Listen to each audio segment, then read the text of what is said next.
എല്ലാവർക്കും BBC കണ്ണൂർ എന്ന YouTube ചാനലിലേക്ക് ഏവർക്കും സ്വാഗതം. അപ്പൊ ഇന്നലെ നിങ്ങൾക്ക് പരിചയപ്പെടുത്തി തന്നതാ ഈ 500 ഈ 500 ശേഷം വേറെ 500 ഇനി റിസർവ് ബാങ്ക് ഇറക്കിയിട്ടുണ്ട്.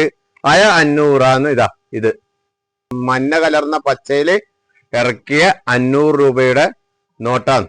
ഇതാ ഇതിന്റെ ബാക്ക് സൈഡും അത് തന്നെയാണ് ഏത് മഹാനായ ഗാന്ധിജി ഉപ്പ് സത്യാഗ്രഹത്തിന് പോകുന്ന ഫോട്ടോ ആണ് ഈ 500 ബാക്കില് ഉള്ളത്. അപ്പൊ ഈ 500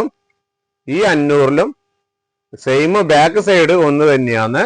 പക്ഷേ ഇതാ ഫ്രണ്ട് ഒരുപാട് മാറ്റമുള്ള 500 ഇത്. ഇതാ ഒന്നും കൂടി നോക്കിയോ. ബാക്കില് ഇത് കുറച്ച് ക്ലാരിറ്റി ഉണ്ട്, ഇത് കുറച്ച് ക്ലാരിറ്റി കുറവാണ്. എന്നാലും നമുക്ക് ദണ്ഡിയാത്ര വ്യക്തമായിട്ട് കാണാം. അപ്പൊ നിങ്ങൾ വിലയേറിയ നമ്മളെ അഭിപ്രായം രേഖപ്പെടുത്തുക. ഈ നോട്ട് കണ്ടിട്ടില്ലാത്തവര് കമന്റ് ബോക്സിൽ വന്നിട്ട് കണ്ടിട്ടില്ല എന്ന് തീർച്ചയായിട്ടും പറയണം.